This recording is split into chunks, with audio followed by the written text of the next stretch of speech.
I congratulate you and commend you on your bold initiative to improve the lives of the women.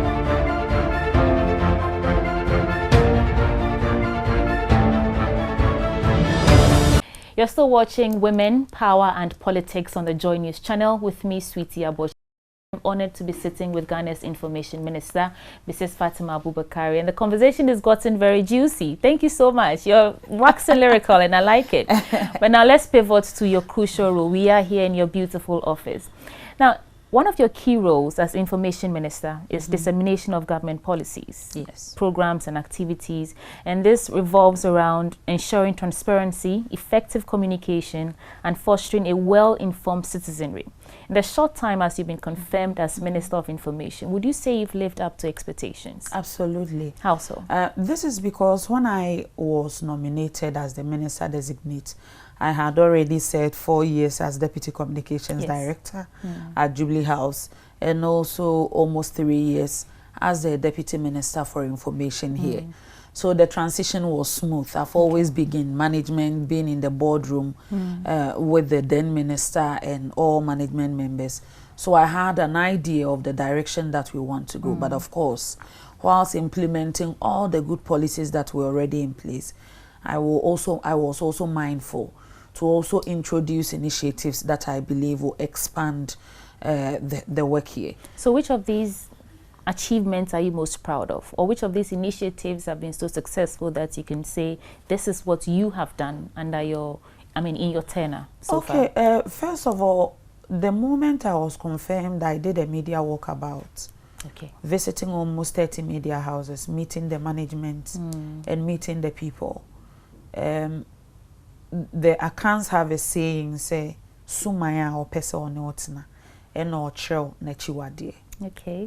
My trees are a bit rusty. Yes. So. if there is a deity that wants to stay with you, it will show you the things that it doesn't like.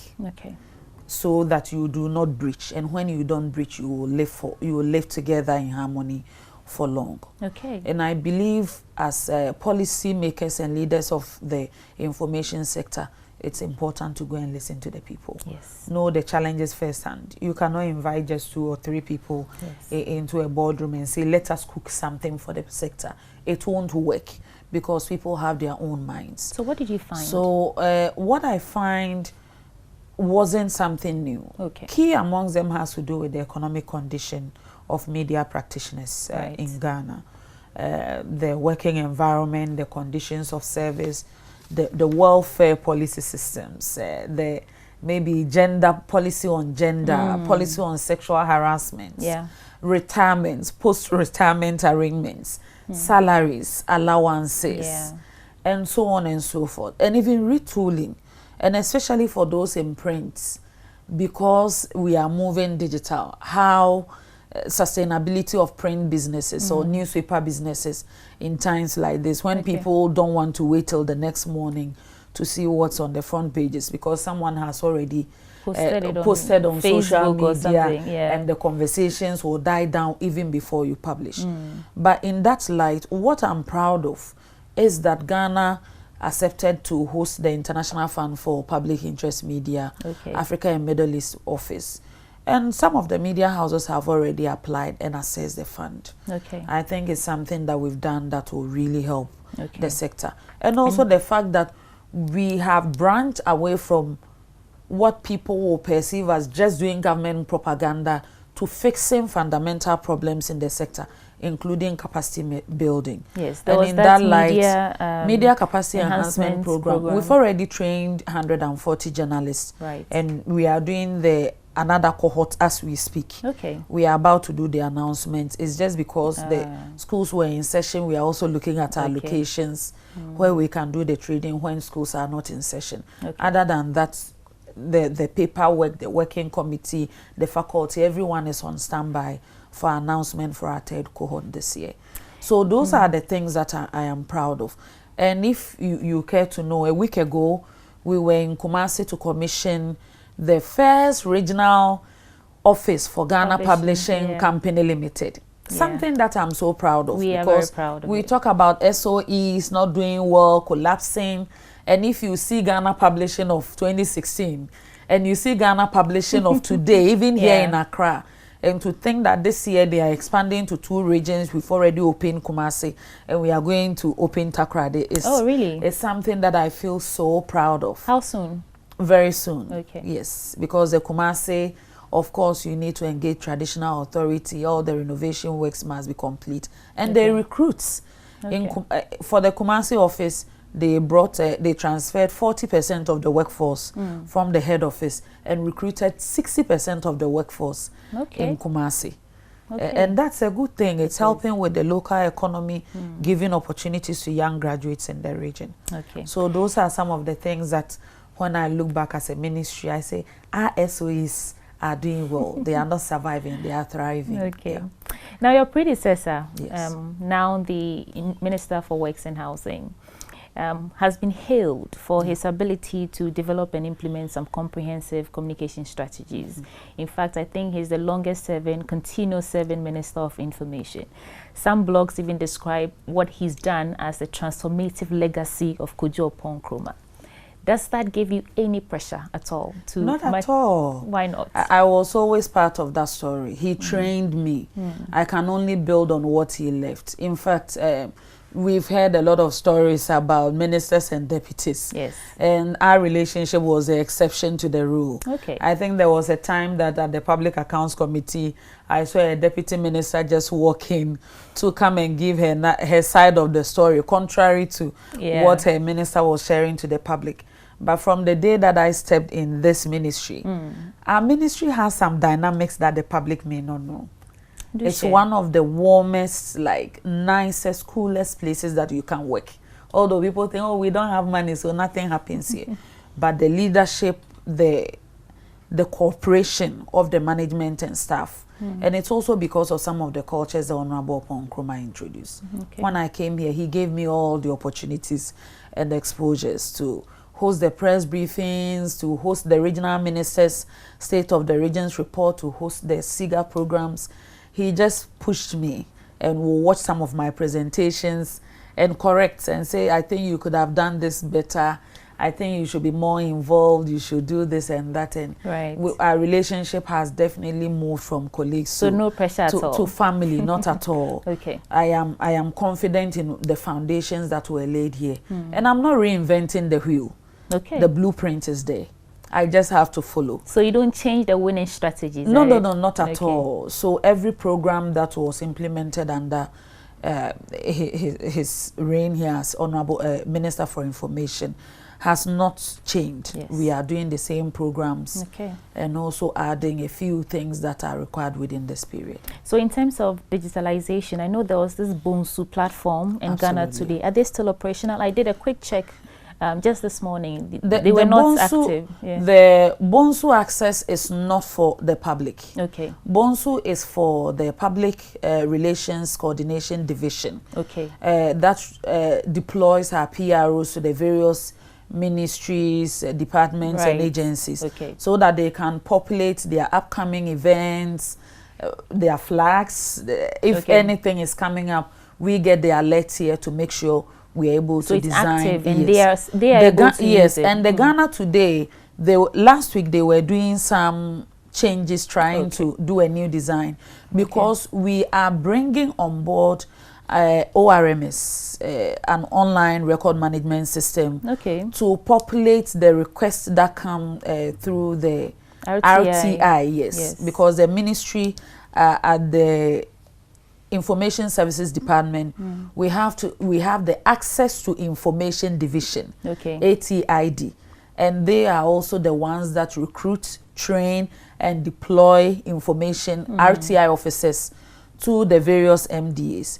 We are moving from just people writing and having it go through all the system and being minuted for this minister and that minister to an online system where from the comfort of your office you can just send the request, a digital request, and have it processed. In fact, because we're talking about RTI, let's stay on that for a bit. Recently, members of parliament applauded you for your timely delivery or presentation of the RTI report to parliament. And although the highlight is the increased number of requests, which means that people are actually interested in getting information I mean, all in the spirit of transparency and inclusive governance. But there are still some challenges in there. There are some institutions that don't have resource persons to manage the RTI units of this. What is the plan going forward to ensure that we are actually implementing this RTI law effectively? Absolutely. We've been advocating for clearance to recruit the remaining officers for the MDAs. Okay. When we started the process, so far we've recruited over 300 RTI officers. Okay. But at places, and you know, the district assemblies are already 261. Yes. Then you come to the agencies and the ministries. So you need a workforce in excess of 600. So even if you have 350, you still have about 300 shortfall when it comes to deployment of RTI officers. Okay. What we did was to designate staff of those agencies as designated RTI officers. Okay. So that when we are doing our training, they bring their nominees, we train them, give them the tools to serve as designated officers until such a time we can recruit and replace. Okay. The challenge we've had over the period is that if an agency nominated the national service personnel and after the service the person is not retained, you've lost that capacity. Meaning you need to go and find another person in the institution to train. If the person was at records and they've taken the person to another department, they don't treat the responsibility with the seriousness that they are supposed to do. The best way out is to recruit for all the agencies and train so that they know that they are permanent staff of this ministry and are there specifically to perform roles pertaining to the implementation of the RTI. And what so about public far, awareness? Do you think the Ghanaian population understand that they have the right to information as much as those in the media spaces? Because mostly we are the ones requesting for information. Do you think the general public, they are aware enough about this? I won't say that the sensitization is adequate. We have to continuously sensitize, although I am aware that even before the passage of the RTI Act in 2019, the RTI coalition, you know, we have coalition of CSOs who came together to see to the passage of the act. The RTI Commission has been moving from region to region to also embark on sensitization. The ATID, recently they were even in Central Region to embark on sensitization. But all those activities, mass media campaign requires the budgets. And sometimes due to some of those constraints, we leverage on other partners and other platforms to ensure that we share information to the public. And we call on the media. This is one of the good causes that you can take up as a social responsibility project and say, let me educate the populace that if you need any information from a public institution or an institution that is benefiting from public funds, you can put in an RTI request. If that message goes down, because I know even the media, when you go through the list of requests, you realize that a set of media houses have been taking advantage of the opportunity. Others don't apply at all. But they'll go and publish something that is not true, where there was the opportunity to just put in a request. And as of right, except where that request is exempt by law, you are entitled to it. Sometimes I think the challenge is with the delays. We wrote to, I think, SNIT months ago, Joy News, I mean, requesting for information. Till date, we've not received that. And I know that the RTI Commission even fined Ghana Airports Company Limited because of refusal to submit information and all that. So the challenge, I think, with that is it would delay in their publishing. We just discussed how news will come on digital first, and so if you're a print media house, you stand the risk of bringing out news that nobody even wants. I remember when Media Foundation for West Africa was requesting information on the scholarship secretariat. They gave them a whole box of papers to go and sift through. So maybe if the implementation strategy was smoother, but like you said, you are working to ensure that what is happening now is that people also don't know about the appellate regime.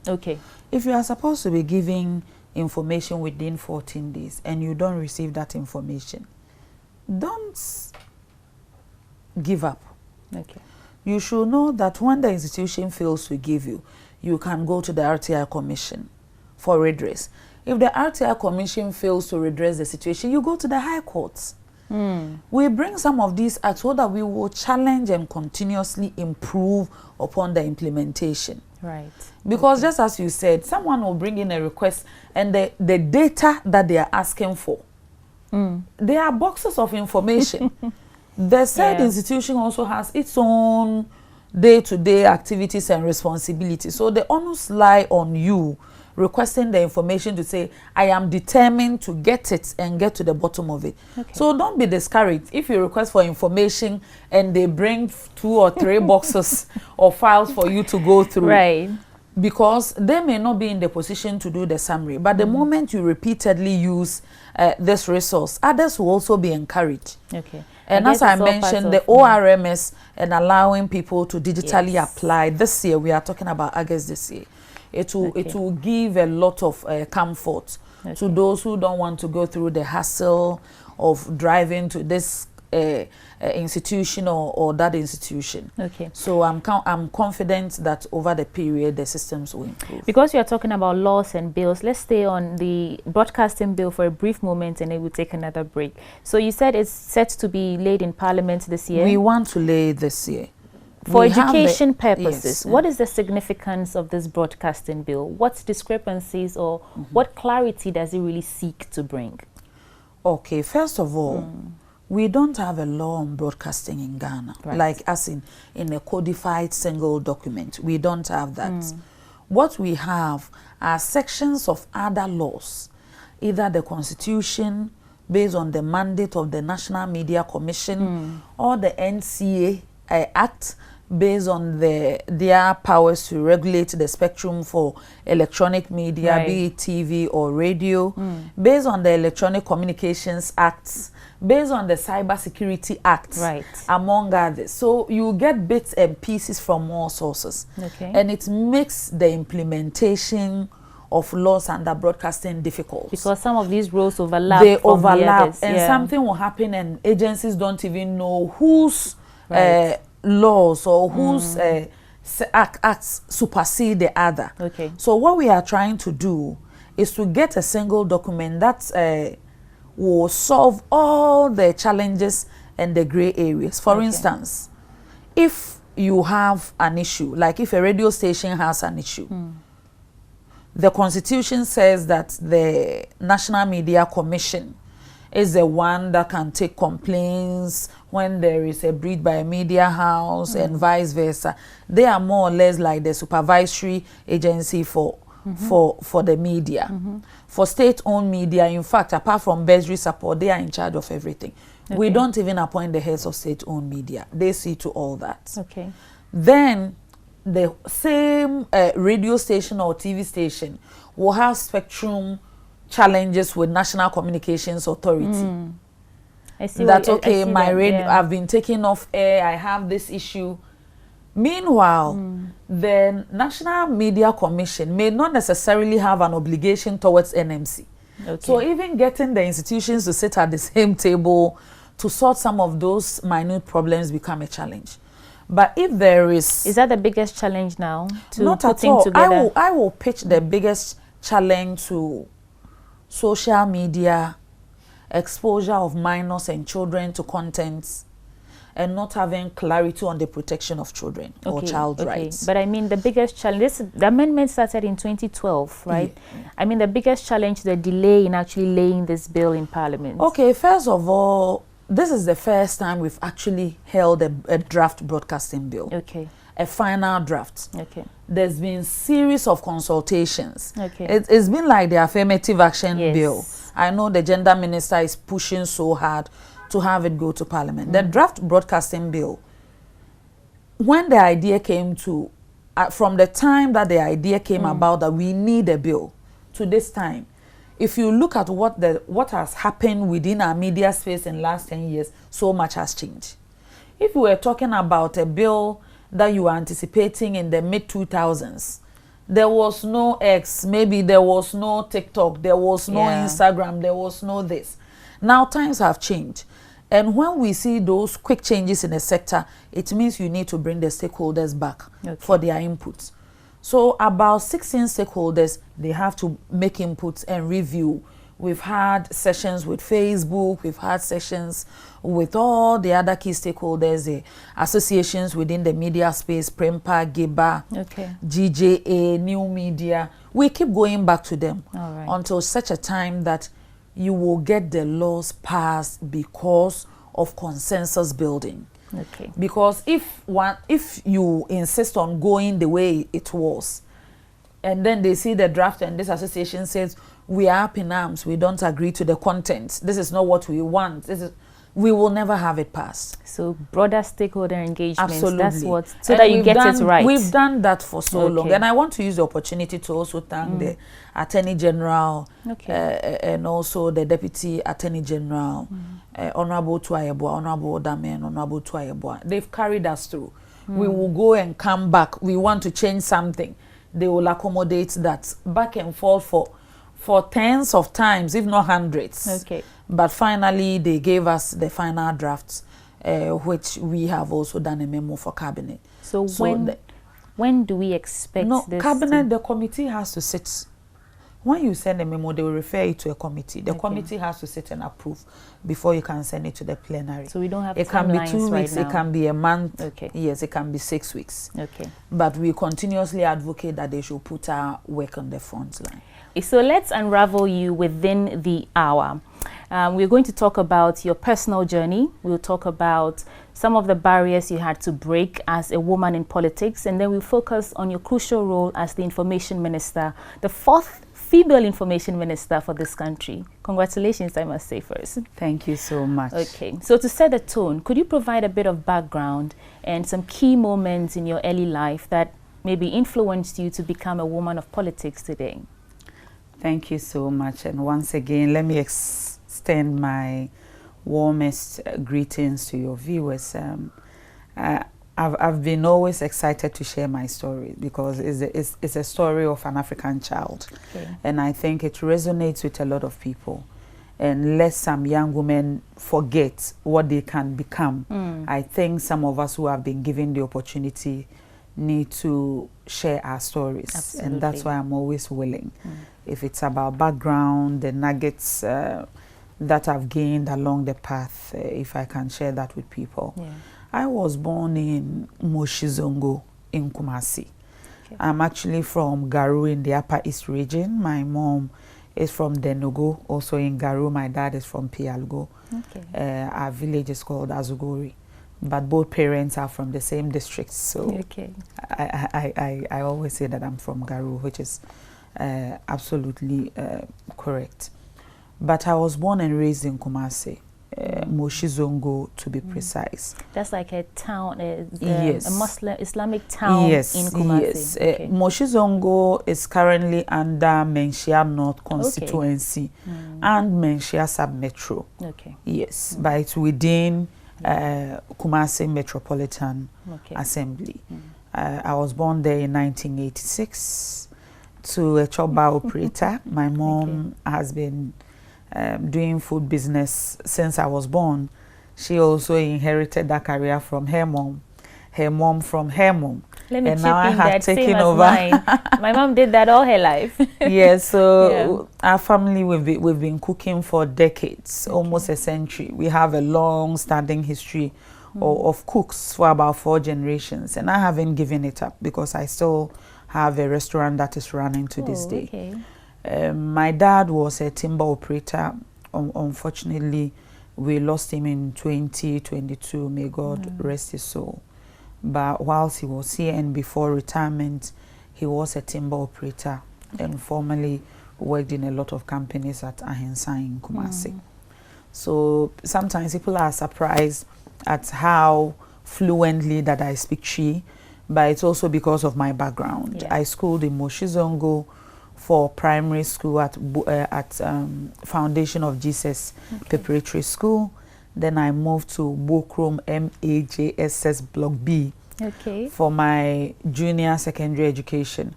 Because when I completed primary school in '99, there was no public junior high school in Moshizongo. So you have to make the miles. So sometimes I reflect back and realize that if you were born within our environment, you needed a special motivation to go to school. Yeah, because no car is picking you up, nobody is sending you. I'm among the kids that you see making the long journey, trekking in and out. But for us young people, it was always exciting. I had a wonderful childhood, I must say. Okay. I was never hungry because we are cooks. We never had money. Of course, you never but the food is always there. And the chop bar was actually my bragging rights. Because when my friends are hungry, we'll go to my mom and collect some food. Okay. And everybody raised everybody, literally, yes. What about the rest of your education? So where did you go to university? And then afterwards, and then you can talk about your profession as a lawyer before pivoting into politics. So after junior high, I went to Kumasi Academy to study general arts, government, literature, Christian religious studies and French. So when I went to University of Ghana in 2006, I studied psychology major, English language minor, and also studied French. So those are the three key programs. Did you have mentors? Oh, and how did they influence your life? A lot of them. In fact, growing up, I did not anticipate that I'll end up in politics because I didn't have, I didn't know any lawyer. In Moshizongo, I didn't know any lawyer. Maybe until I came to Accra in 2005, I hadn't met any lawyer. Maybe I saw them on TV. I can't remember, but within close proximity, we didn't have exposure to people like that. But I watched TV a lot, and I saw a lot of beautiful women who inspired me. Among them, I would say... inspiring a lot of them right now. One of the pivotal points in my life to what I have become today was meeting Honorable Patricia Apieje, Member of Parliament for Asokwa constituency, and also Deputy Majority Leader. Before she went to Asokwa constituency, she contested on the ticket of the New Patriotic Party to be MP for Asawase constituency when they first carved it out. And at that time, I was at the senior high school. And she was also once KMA boss. And we used to watch a telenovela, and they called her Rosalinda. So in Kumasi, she was the most graceful, collected elite. It's like when I thought of what a female leader worthy of emulation. Yes, she was all that I saw. So when she became a parliamentary candidate, she would visit us on campus, give us books, and you know we had these SHS belts that we put stuff inside. So she would give us some badges. You know, we used to buy some in town with the "I love you" on it and all those.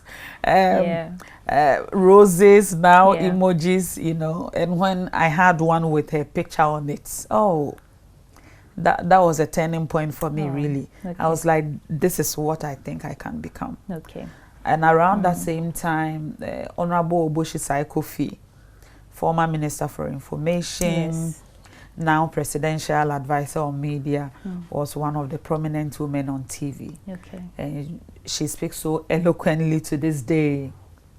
And she was someone that I really admired. Subsequently, I found many, like the second lady or spouse of the Vice President, Haja Samira Baumia, who has been my boss and my mentor for over a decade, Honorable Elizabeth Ohene, the Chief of Staff. As I go up, I meet a lot of women within that bracket. And what people don't know is that they also feel proud that they get to mentor us. And if you've ever had the opportunity to be in their company, they will encourage you, they will empower you. If you talk about challenges, they will show you how to see the solutions. Talking about challenges, as the fourth female information minister, it couldn't have come easily. Maybe the fifth. The fifth? Yes. The first person was Reverend Joyce Aye. Sometimes people forget that she's been education minister, she's been information minister before she went to the Chamber of Mines. Then we had Oboshi Sai, and then Grandma Elizabeth Ohene. Yes. So Reverend Joyce Aye, Grandma Elizabeth Ohene, yeah. Auntie Oboshi Sai, and Zita Okaikwe, and now myself. Okay, yes. so you are the fifth. Yes. And it's not an easy feat. And as much as we're trying, there's still a lot of challenges when it comes to women empowerment.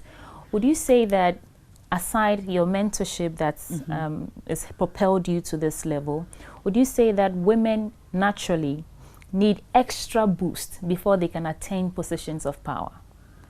From your own absolutely, from my experience, that's actually the truth. People forget that representation matters. The more women we see up there, the more young people are encouraged, or young women or girls are encouraged that I want to become this, and I don't think it should be difficult at all. When I was growing up, if I hadn't seen a woman in a scarf, hijab, occupying positions on TV, maybe in my head it's impossible. And as a minority tribe and minority religion, I may not anticipate that I qualify to be in such spaces. Right. But over the period when you see others, you realize that I don't have to change anything. And when you hear their stories. Yes, I can just be myself and serve in that capacity. Particularly at Information Ministry, we are like, you know, the mouthpiece of the government. Spaces that we work in are as if we are media practitioners, because you always have the spotlight. And being in the spotlight all the time will not afford you the opportunity to make mistakes and correct them. Yeah. So the minutest details, people pay attention to them. The smallest mistakes will not be overlooked. So because of the biases that already exist. Let me give you some statistics in that regard. Currently in Parliament, yes, there's women hold only 40 out of the 275 seats. In terms of local governments, there's just 7% in the district assemblies. I mean, women participation in the economy, they make up about 45%. And we know that there are laws that actually promotes gender equality. So based on all that we've discussed so far, what would be your diagnosis of where we are right now in terms of women participation in leadership? I also want to add on the back that the Ghana Statistical Service released a report recently that said nearly 2 million people are neither in employment nor in education. And out of that 1.9, I think, 1.2 million are women. I will share two key diagnoses. One that we've been advocating strongly with regards to the amendment of the 1992 Constitution. And one also has to do with our socio-cultural setup. Right. Politics is expensive, it's not cheap. Historically, a lot of women have not earned the kind of revenue that will allow them to actively participate in politics. In Ghana today, but why? You are talking about 40 out of 275 in Parliament. These are women who have to go through primaries, pick nomination, pay for the nomination. In fact, during the last primaries, that number is going to change because some of the women lost their seats. Yes, but there are a lot more women who have also won the bid from their parties to represent. So I'm hoping that they get the note. The issue is that in terms of inheritance, in terms of leadership within the family units, if, excuse my language, you lose a parent and they say the person to inherit and manage the businesses and the money is the first male child, or let the men manage, and when there are dividends they will find something for you to do. The kind of money that you will be given is not the money that can help you build yourself to become a politician. Fundamentally, in terms of land ownership, possession, and all those things, it hasn't been like a smooth road for women. That aside, the few who fight the battle and are able to succeed and get to parliaments, they are the ones that stand the highest chance to be appointed to serve in the executive. And because of the 1992 Constitution, because Article 78, I believe, if my memory serves me right, requires that the President of the Republic, in whom all executive powers are vested, should appoint majority of ministers from Parliament. So look at that. That alone eliminates a lot of people. So it makes a prerequisite for most of the appointments being the fact that the person is in parliament. The fewer that he can add who are not from parliament, the president may be looking at specialized skills or technical areas. For instance, if you are appointing an AG, you want someone who has a track record of prosecuting cases successfully, for his skills in drafting, who has the eye to look at contracts, bills, and can supervise such a place. So it makes it difficult. But the opportunity, the opportunity for a president to say, I want to take the risk and appoint mostly women or half women, if they are not in parliament, that is even impossible. Although people will say, oh, the president has all the powers to do everything. One observation that I've had over the period is also the fact that I went through Frederick Ebert Stifton Women in Politics School in 2012, representing the New Patriotic Party. And the resource persons that we found there are among some of the most intelligent women that I've come across. And I will oftentimes ask one of our faculty members, you are teaching the female politicians. Why don't you step to the plate? Why are you not in politics yourself? They themselves, yeah. Yes, like to practice what you preach. And there was the space for people to insult me, the way they treat women in politics, the exposures, all they've accomplished for some people to be trolling them on social media. So I became even more determined to insert myself in politics, to change the narratives and make it more comfortable for others to come on board. Because it cannot always be about the noisemakers. It cannot always be about the loudest voices. It cannot always be about those who are vile, those who can insult.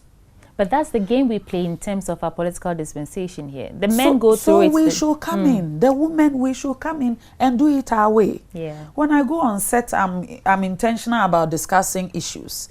Even if you're a host and you want us to insult, I'll call you out on your own program. Yeah. Because we need the representation, we need the diversity of thoughts.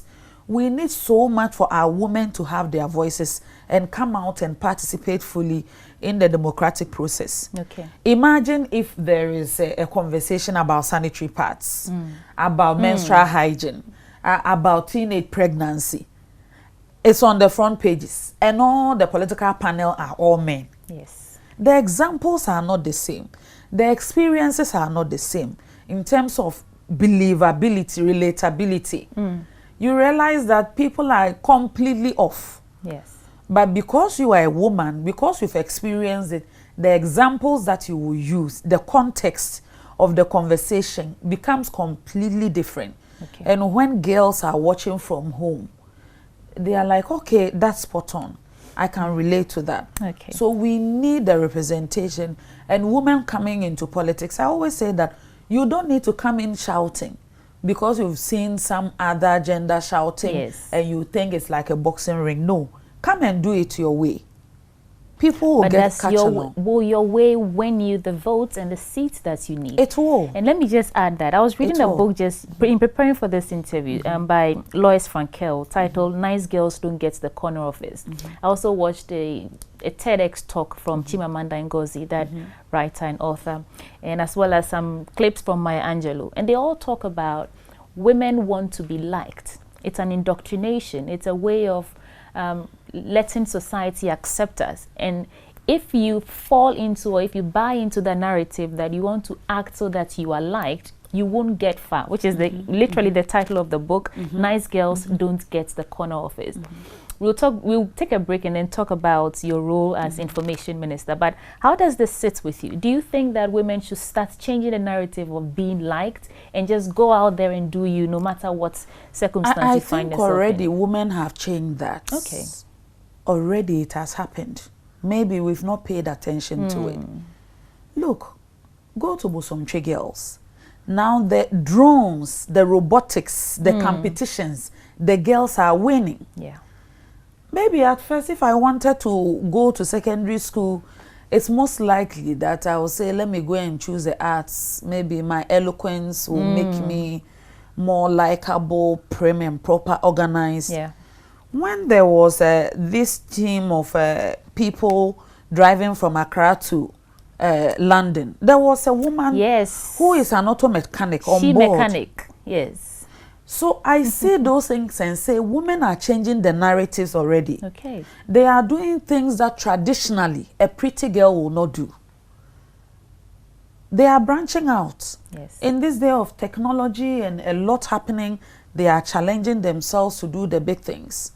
Women are mostly entrepreneurs. And mind you, majority of Ghanaians are entrepreneurs. Entrepreneurship contributes significantly to our GDP. But in the past, when we talk about women entrepreneurs, it was all about the tabletops. Trading in the market, selling something now, in the shop. That is not the case.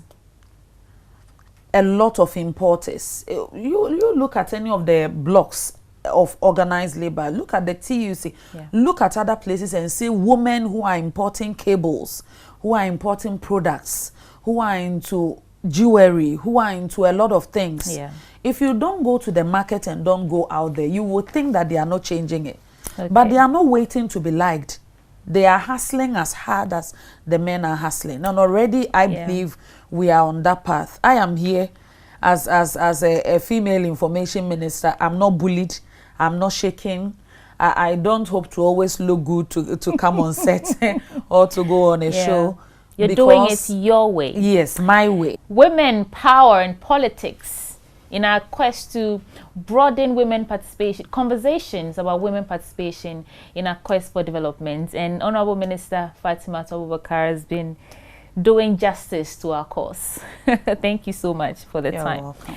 Now, before we get into how you're balancing your work and your personal life, recently there's been a number of reports that sort of speak about tragedy that the country is going through. There have been industrial actions upon industrial actions. There's teacher unions, CLOSAC, I remember just recently. And then there's that report I mentioned earlier about nearly 2 million Ghanaians not employed nor in education. Then there's transport operators and the cost of fuel, CD dollar depreciation, electricity tariffs going up and down. And then that Afrobarometer report that is saying that young people are slowly losing interest in democracy. They prefer military intervention. That is according to the latest Afrobarometer report that was released last week. In the face of all these things happening in the country right now, what would be your assessment of Ghana's position on our development trajectory in terms of the democracy we're practicing now? How are we faring, would you say? First of all, let me remind us that Ghana remains an oasis of stability in the midst of a storm. Okay. I think one of the most significant things that the President of the Republic has done in recent years is to keep us safe. How so? To keep our borders safe. Okay. To keep us within the country safe. This is because, look at West Africa. Look at what is happening. Sometimes if we don't pay attention to geopolitics, we may not know what's happening in the world. Look at the state of Burkina Faso. It doesn't matter how some interests will glamorize military coup. But even the military dictators themselves do not have control of up to even 60% or 40% of the landmass in their countries. People don't have access. I left even Niger 2 months before the coup for a UNESCO program on media and migration. Okay. And I'm telling you, outside Niamey, you cannot travel 60 kilometers. If you are not there and you are not living it, you would think that the situation is better. If it was better, we won't see all the kids on our streets. When you are driving past Alisa, even in front of the police headquarters, you see all these kids, toddlers, leaving the comfort of their villages, their farms, and running into Ghana. If you go up north, it's even worse. And the priority of government has been to invest in security. Imagine, if the monies that the president spent in buying about 4 naval ships for the Navy, if we set other priorities, because the Gulf of Guinea has always been safe, it is not known for piracy, wouldn't that have gone towards another social intervention? If the president hadn't invested about 3 helicopters in the police service and retooled them for security, wouldn't that money had gone somewhere else? Are you saying that because of the times that we find ourselves in, security has become a priority. And where there is instability, the monies that we could have used to invest in other developmental areas will go to security. And security budgets are not small. So it doesn't matter how people glamorize coup d'etat. The conditions in those spaces are worse. Go to Mali, and if we don't understand economic or economics, the basic thing we should know is GDP. Which of all these military-led governments in West Africa has a better GDP or GDP growth than Ghana? Some would argue that it is because of that we are asking for better systems. We are asking for the government to listen to our cry. We are asking that cost of living, which is skyrocketing now, should be examined. Some policies to stop the free fall of the city, so that the youth don't pick up arms and say that they want to offset the democracy that let me give you context to what you are saying. Just a few weeks ago, the president launched the SME support program of about 8.2 billion Ghana cedis to support the SME sector, because SMEs contribute about 92% to industry. Right. So we have come to understand that every country and their dynamics. But in Ghana, in terms of productivity, in terms of contribution to GDP, over 70%. So we know SME the value absorbs, that SMEs, the value that SME holds. Look at the track record of this government in addressing SME issues.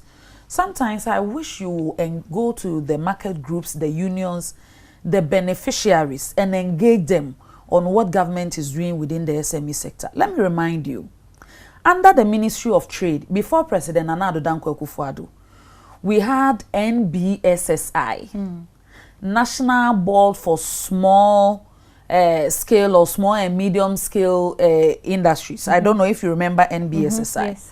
Today, it has been upgraded to Ghana Enterprises Agency.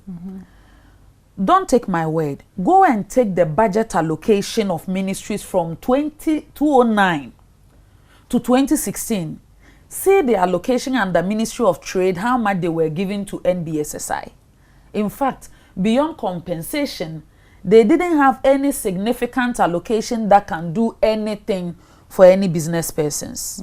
Under this government, the president saw the need to say, okay, let us go out there and lobby that Ghana should become an industrial hub when it comes to automobile.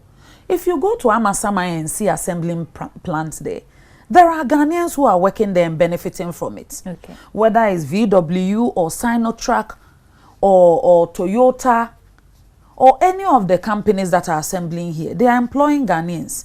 Go to Ghana Exim Bank and look at the allocations that they have given to companies under the 1D, 1F. This is where the RTI is most important.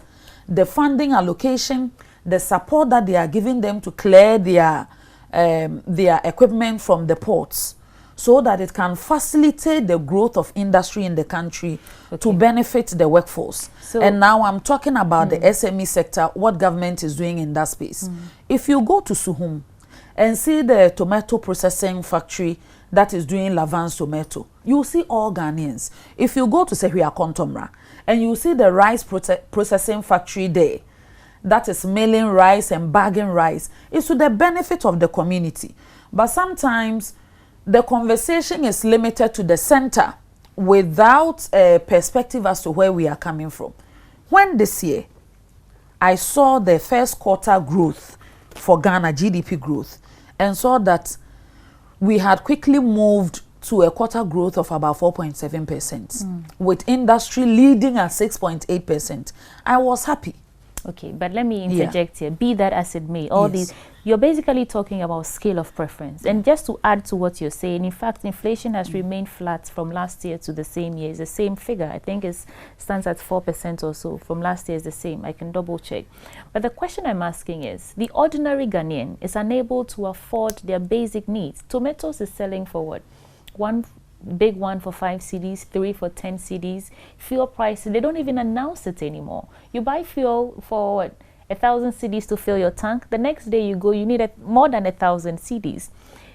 The youth are not in employment. Are you saying that? And then, if it's a skill of preference... You gave some data from the Statistical Service. Yes, about 2 million unemployed What you failed to do was to compare the percentage of unemployed youth over the period. You would have seen the drop. Let me land my question, please. Okay. When we don't bring the context, you spoke about inflation. Yes. But you forgot that we moved from 54 now to dropping up to about 31 percentage points. Right. So the context moving out of crisis to a recovery phase also matters. So we are in a recovery phase. Absolutely. So what I'm saying is, just like you said that government is prioritizing security because of the times that we are in, one of the priorities of government.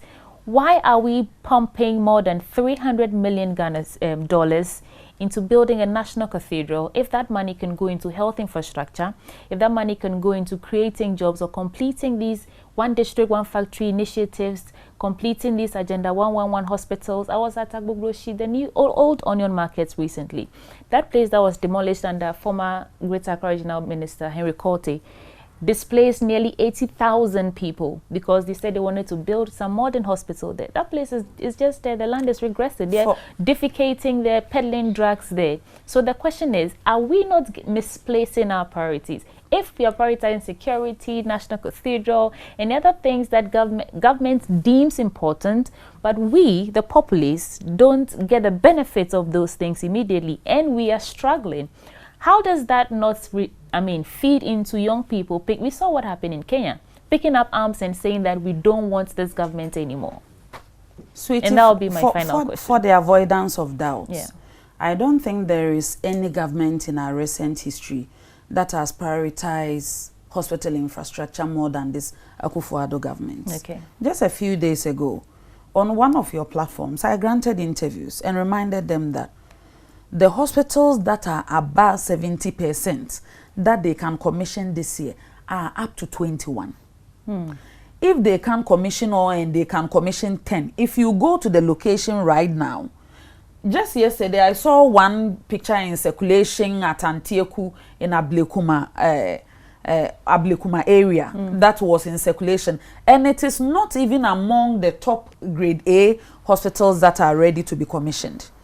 The categories that are above 50% but less than 20, but less than 70% are 39.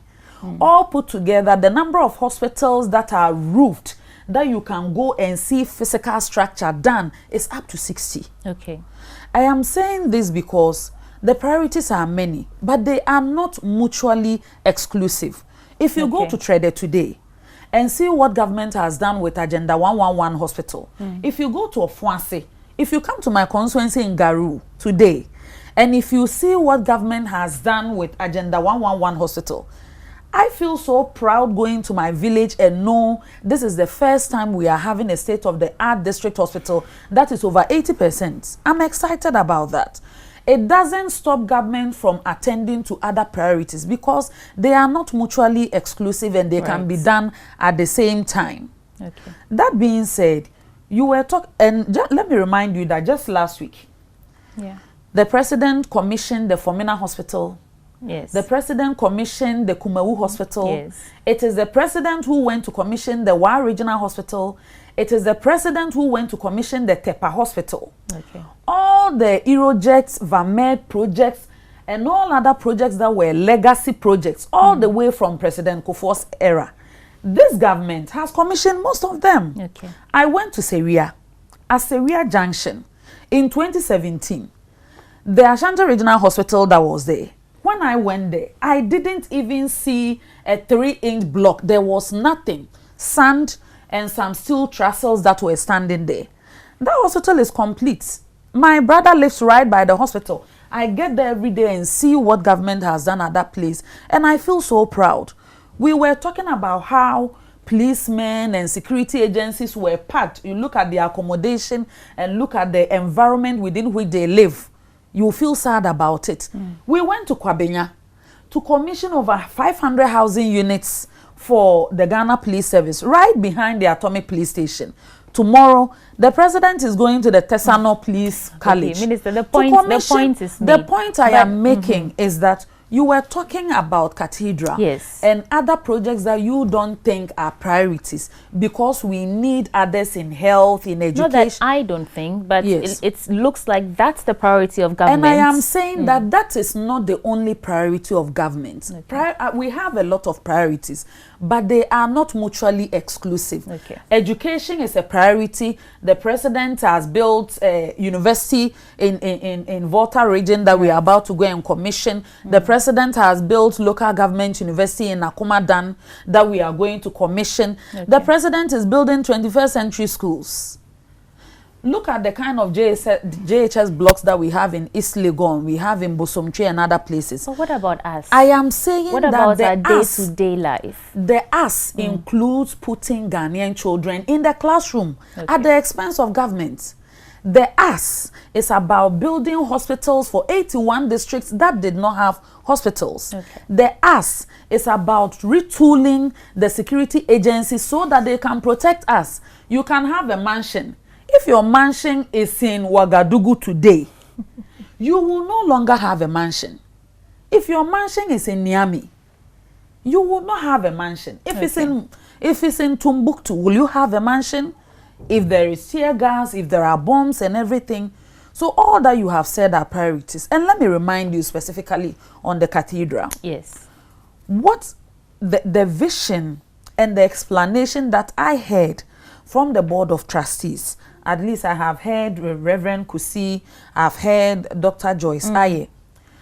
The point was that government will assist with seed capital, and then Christendom will also mobilize through fundraising. To this day, anytime I go on Instagram and check the National Cathedral page, I see churches making donations. If it is in the interest of the population, which is largely Christian, that we have a single interdenominational edifice for national events, for national consciousness, also for tourism potentials, among others. Even as a Muslim, I didn't have any problem with that. We do have to wrap What up. I am saying is that if through fundraising, the Christian community were unable to mobilize as much, and government in the interest of the collective says, let us put in additional support to make sure we finish the projects. I don't think it is something that we say the cathedral money, it should have gone to this sector, when we know that if we dig, irrespective of whatever investment government has made in cathedral, government is still investing in agriculture, still investing in health, education, tourism, security, gender, children and social protection, and all programs, LEAP, NHIS. You had the recent payment by NHIS for some selected hospital for dialysis. Yes. Over 500 million. So are we saying that you can pay for that, but the moment there are other priorities, we say, no, don't go there. But can so we they are not mutually exclusive. My very last bit, yes. and then we talk about balance. I think we're overrunning. But can we reconcile the pit we see now and the monies that have been pumped into this cathedral? More than $300 million so far. I heard Ablakwa, MP for Norton, say that it's more than even that figure that we are saying. Can we really reconcile that the pit we are seeing there as the National Cathedral in progress is a result of over $300 million? I am saying that it will not take anything for reporters or your journalists to approach the National Cathedral Secretariat and say, where has this money gone to? Construction in this modern day and age, it's not always about coming to see them lay brick and mortar. There are a lot of aspects of vertical development where they have to fabricate somewhere and then ship to site and start fixing. Okay. I know a lot of modern projects that are literally built before they are shipped into containers to come and arrange. It doesn't take anything to go to the secretariat and say, we have seen what is happening on the ground, but the money that was mentioned by the Minister of State at the Ministry of Finance when she went to Parliament to answer questions on the cathedral, we don't think the money that she mentioned is what is reflecting. Where is the money? what do you have? What are you doing elsewhere? If they say yes, we have contractors doing this work elsewhere, so that when they bring these products on site, it will take us a shorter time to just raise it. I'm saying even now, interchanges, they do the fabrication somewhere and just come to fix. So it doesn't take anything when you hear one narrative to go to the authentic source or the implementing authority to say, what do you also have? So that we can reconcile the information.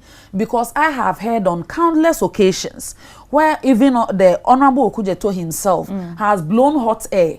And we have seen agencies, including recently at the Ministry of Lands, where he came out to say that this government has sold lands, including lands for parks and gardens.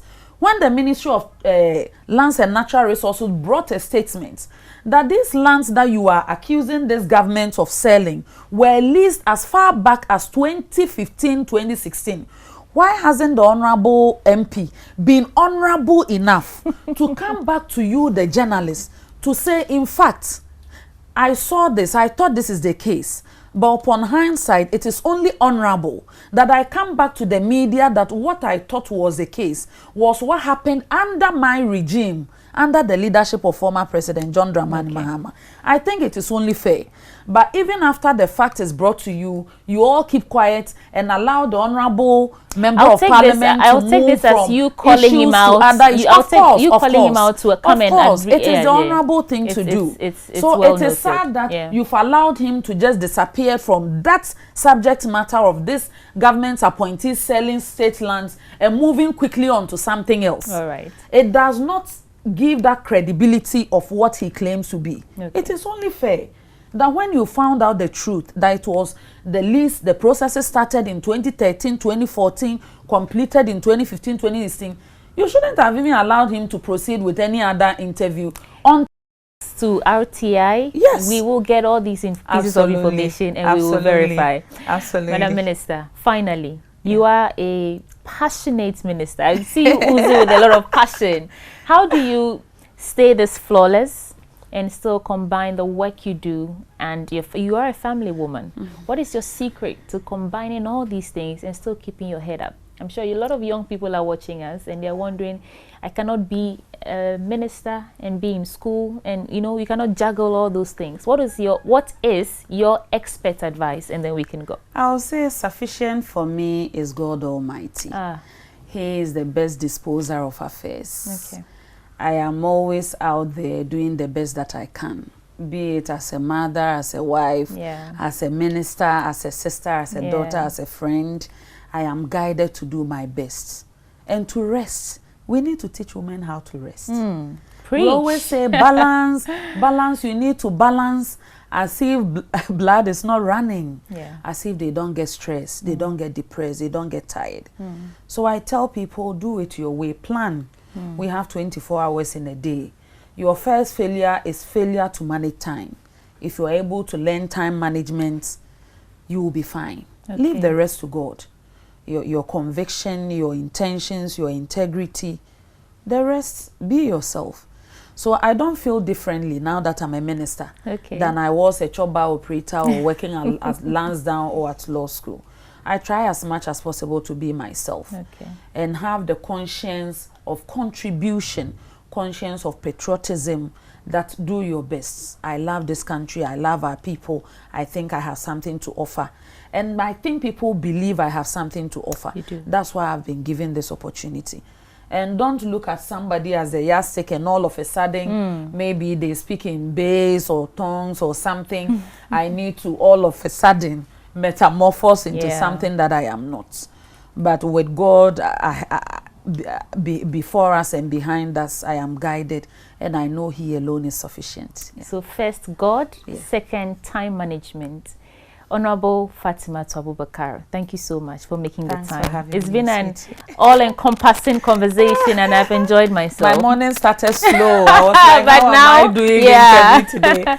But it's been exciting, and I'm grateful for the opportunity. Thank you. So this is Women, Power and Politics, and I hope you've enjoyed the show. We're back again on your screens next week with an intriguing conversation with another influential woman in Ghana. I'll be right back. I congratulate you and commend you on your bold initiative to improve the lives of the women